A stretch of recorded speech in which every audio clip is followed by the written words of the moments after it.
Hey everybody, this is the John Crow, and I recently participated in the Walking Dead game jam. I learned a lot of things, and I wanted to be able to add to the repository of knowledge that already exists. The Git book is fantastic. The video tutorials that guys like CyberDragon and Andy Ritchie have done are fantastic, and they've been, I think, really helping a lot of us that participated in this game jam really advance what we knew or didn't know about gaming in general, or creating experiences in the sandbox. So let's add to that knowledge, and I've got this behavior here where if I just move close to these characters, they come close to me, and you can see that no matter what I do, they're kind of just tracking me down, sort of like a bunch of family members that just want something from you. You just can't get away from them. People have all these needs and wants. And so yeah, it was this kind of like following crowd behavior. And I was just thinking about how to mimic this. And I had it implemented in the last level of my game. I didn't get it implemented the way I wanted, but it's got me thinking a little bit about mechanics and things like that going forward. So I think it's kind of cool. It's a pretty simple mechanic when you combine it with the speech as well. Many of you probably have an idea to how you might do this. I have a little wrinkle in it here. You'll notice that they're actually not attacking me at all.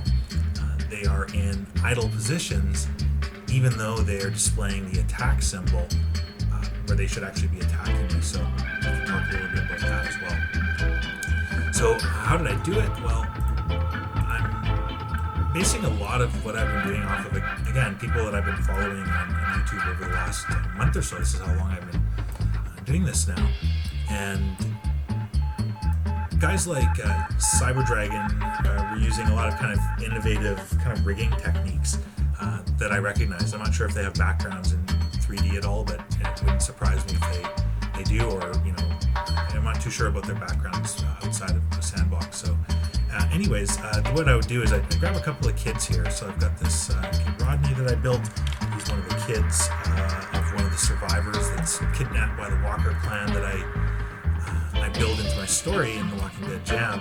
And what you'll notice on both of these characters here is that they're completely clean. They have no tags.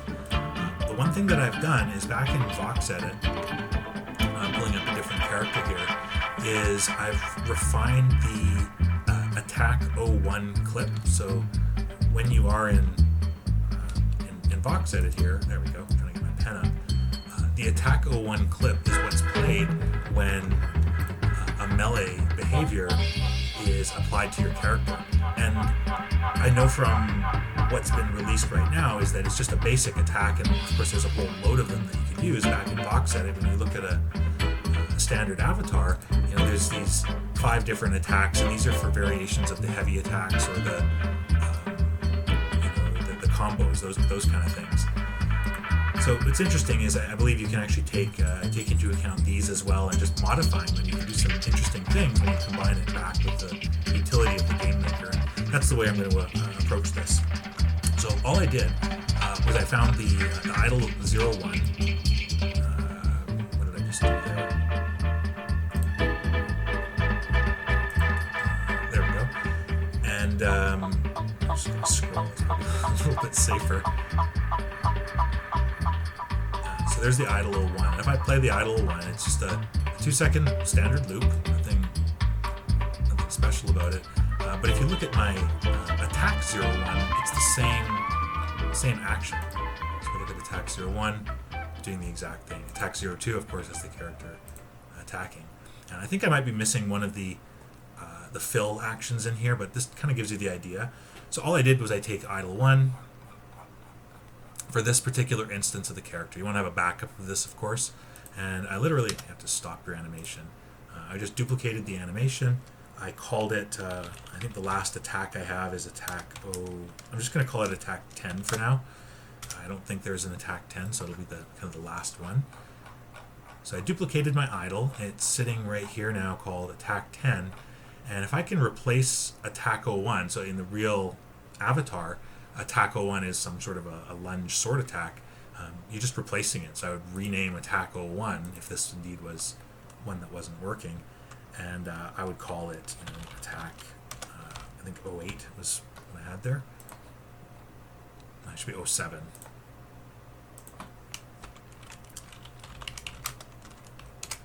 And then I just promote attack 10, which is really my idle, to my idle to attack 01.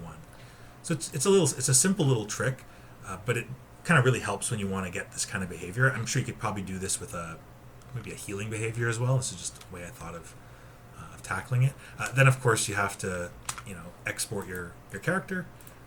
It doesn't have to be published. Once you export it to the marketplace, I would make sure that the default is idle 1. Of course, I could choose from any of my actions here. Attack 01 is what I'm most interested in.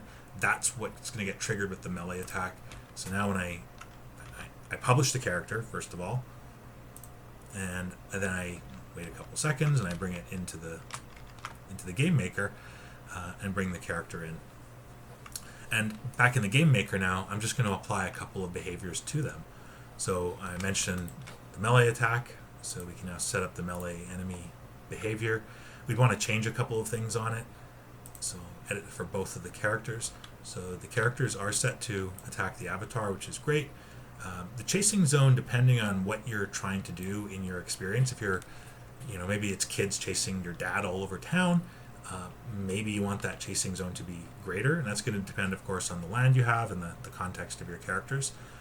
Maybe I would even recommend having some characters have more of maybe the little boy or the girl has more of a need to catch up to their parent than the other. So you can simulate that or kind of model that, if you will, into the game by just increasing their chase zone. Like they'll go and kind of hunt far and wide for their parent, whereas maybe the other kid, not so much. So maybe this kid here, Mary, maybe she's a little bit more independent. So maybe we take her, her chase zone down, something like that. Of course, we want to make sure that the characters don't attack the avatar. So we need to take the attack damage off on both of the characters. And we also want to make sure of one additional thing. So we'll take the attack damage down. You can take the attack rate, the amount of time they attack, up. Sorry, I missed that there. I actually duplicated the character. It's not going to change anything because all you're doing is you're playing the attack 01 pseudo idle 1 action, right? So that doesn't or shouldn't really matter too much. I have no gems in the characters, so I'm not able to do much with the some of the other attributes. I think in my attack range, I have quite a large range. What's nice about this, you can use this as a buffer to keep the characters apart.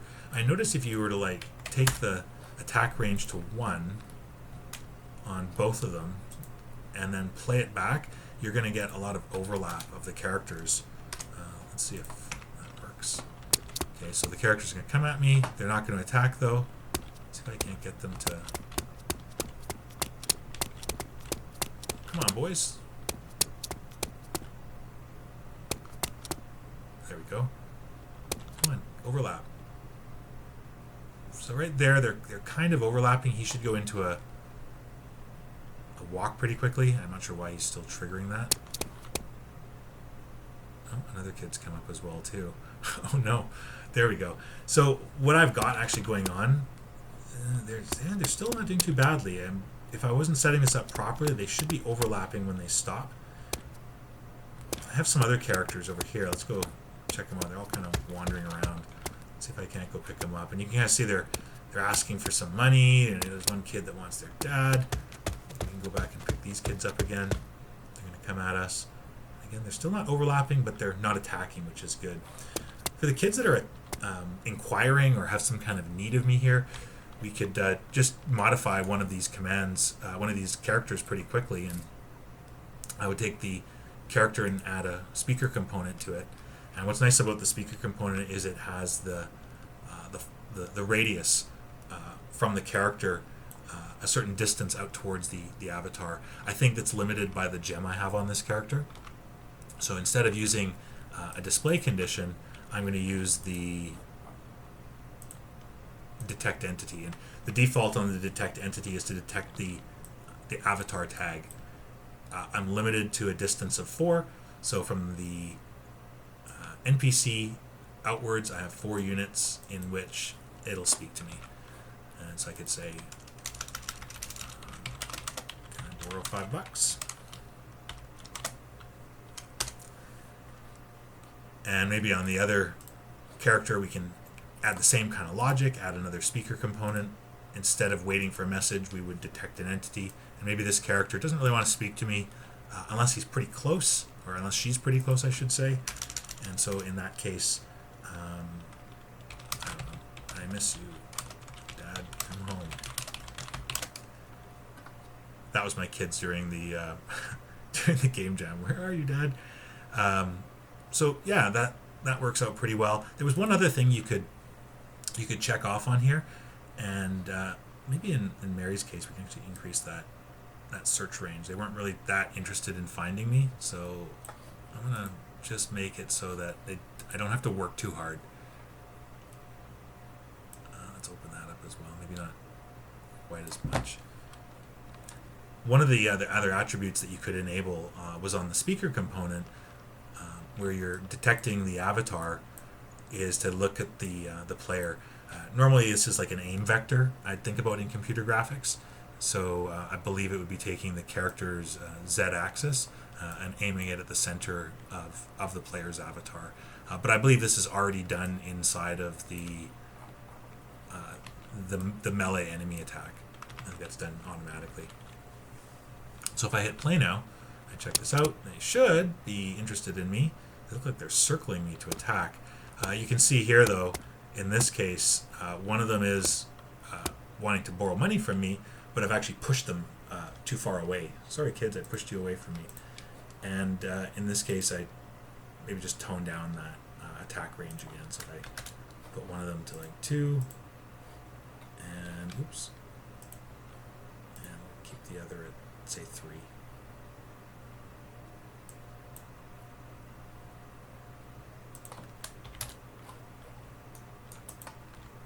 We'll play that back.